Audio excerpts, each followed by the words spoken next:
What up, YouTube? It's your boy Jason Cull, aka Jay the Bar God. So tonight we got a little story time for y'all. So this is the reason why I got sent up to prison back when I was 20. So me and my girl got in a fight this night, and we went up to St. Cloud, Minnesota, which is probably, I think it's an hour and a half from Minneapolis. You know what I mean? So we drove up there to party. It's a huge college town. It was me and three of my homies. Wait, four. It was five of us total. So we went up there. We started hitting all these college parties. It was crazy, man. It was crazy. We were drinking. We just got wasted. Thank God I don't drink anymore, but shit, I didn't even learn my lesson after this night. But anyway, we hit up all these parties. It was crazy. The plan was to meet at Perkins, downtown St. Cloud. It was kind of right by the jail, at 2 a.m. if we got split up. So we got split up. Three of my homies, they ended up going to Perkins. It was me and my boy Jer. We were walking down the street. We were passing a party, and I yelled over. I'm like, "What up, y'all? You got a keg?" And they were like, "F you, faggot." You know what I'm saying? So I was like, "What?" I said, "F you, bitch." You know, I yelled that, and words went back and forth. But anyway, they started running down the street after us, like 5, 6 people. So me and my boy Jarek were walking, and I said, "Yo, bro, they're 50 feet behind us." We kept walking. I looked back. I'm like, "Shit, 20 feet." So I turned around right away, man. One of these dudes came up, kicks me in the nuts. I fall hard to the ground, and I land on my wrist, you know what I mean, my hand, and you heard it crack, and they're kicking me in the head, and I'm bleeding. And I got up, and I said, y'all just made a huge mistake. I said, we're coming back. And they were like, "Yeah, right." And then they ran back to the house. So we made our way over to Perkins. We walk in there. The place is packed, 2 a.m. And a doctor happened to be in there. He came running up to me. He's like, "What happened, man?" He grabbed my hand. I'm like, "Ah." And he was like, "You broke your wrist." And I'm like, "Shit." And I'm bleeding. Everyone's staring at me. My shirt's all ripped up. And my homies, they come running up, man, because we were a ride or die crew back in the day. You know what I'm saying? A little mob, you know. And they came running up. And they were like, "Yo, man, what happened? What happened?" I told them what happened. They said, "Let's go. Let's go." So shit, next thing you know, they started running out the door, and I'm running with them, and we're headed towards that house where that happened, right? And they're all inside now. You can see a few people on the upper deck of this old ass like mansion, college house. And my boy grabbed an ashtray, the top of an ashtray out front of a bar, you know, like it's shaped like a frisbee, a metal top of the ashtray on the way over there. Anyway, though, we run up there's like 8 wood stairs. We run up the stairs, and right away, bow, without talking about nothing, we kicked the door off the hinges. The door went bow and just fell to the ground, and people are screaming. There's about 100 people in this party, and there's 5 of us. We go running up in the house, and we're getting hit with broomsticks and shit. And I see the dude that kicked me in the nuts. I grab him, and I drag him to the door and threw him down the stairs. And it's all downhill, man. It went all downhill from this point. I ran down the stairs, and I kicked him in the head right away. Boom. You know what I mean? I beat him up bad because I blacked out. Me and my girl got in a fight that night, and they whooped my ass. So I blacked out, man. My friends were fighting other people. But the dude that I got revenge against, you know what I'm saying? He had to get 100 staples in his head, and he had 2 broken ribs. He was in the hospital for more than a year, and you know what I mean? I feel terrible about that. You know what I'm saying? But you can't change what you did. You know what I mean? You can just repent. You know what I mean? And move forward and learn from your mistakes. But yeah, man, it was a bloodbath. The whole yard was blood. It was nasty.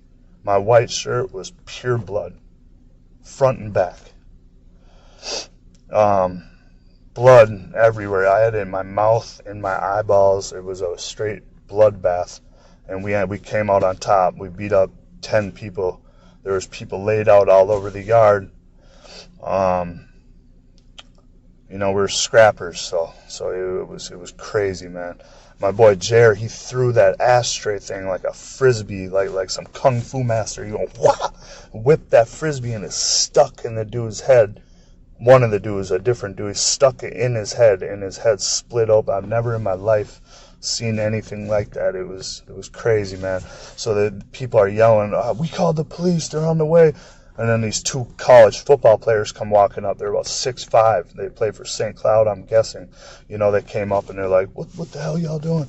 So my boy Sam, little Cambodian homie, comes up and swings at a big dude and hits him. And the dude just went, he just took it and kind of just looked at him like, you're done now. And he hit him, bow. He hit my boy Sam. Sam's knees buckled. He fell to the ground. And at this point, I hear the police coming, and I see the lights coming on the main street. So I picked my boy Sam up and started walking with him. And then he was able to walk again. He starts running. Him and Jamie and a few other people ran like behind the house and around. And my boy Ryan was 6'4". He was hiding behind a car. And I was stuck out front of the house. It was too late for me to run. So what I did was I walked out 5 feet onto the path in front of the house, and I started dancing while I'm walking down the street. I started dancing, and it worked. The police assumed that I was a drunk idiot, and they drove right past me. And then once they passed me, I started running down the street to Perkins, to the car, to the whip that we took up there.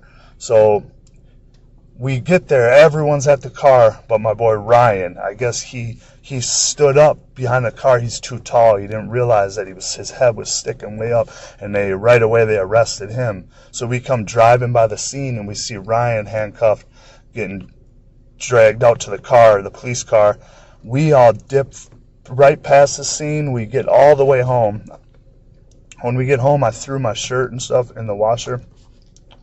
And at this point, I lived with my parents back then, you know. And my mom, in the morning, she was like,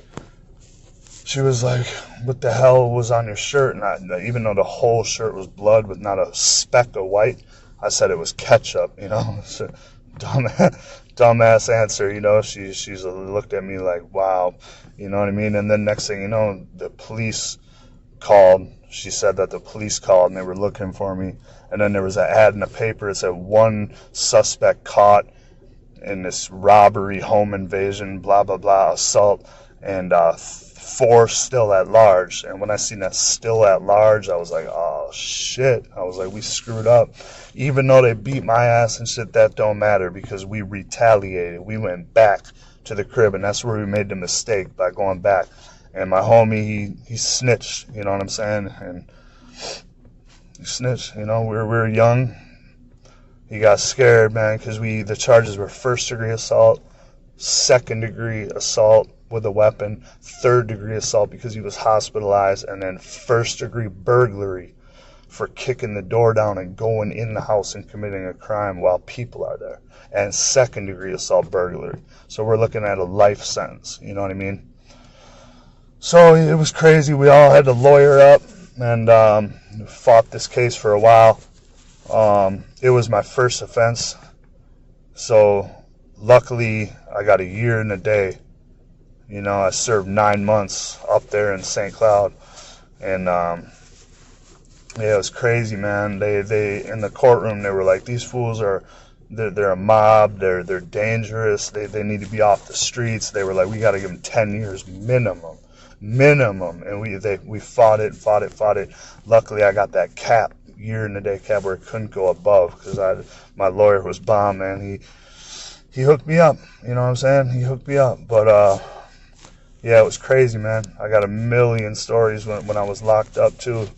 I was wild back then. I even committed an assault in the jail also. I thought I was never going to get out. You know what I mean? Thought I was never going to get out. But, man, it was crazy. My lawyer gave me pictures of the dude that I beat up, and I started crying. I burned him. I didn't want to show nobody. I was embarrassed because, you know, he didn't even look like a person. It was bad. Something I'm really not proud of, but yeah, it was crazy. I'm trying to think what else happened. I just ran to pick up some food for my family, for my wife and son. But yeah, I just wanted to tell a quick story. Man, craziest night ever. Craziest night ever. But we'll continue this, all right? But this is my when I got locked up for the first time. This is the story about that, all right? The St. Cloud story. Have a good one, y'all. Jason Cull, I'm out. Peace.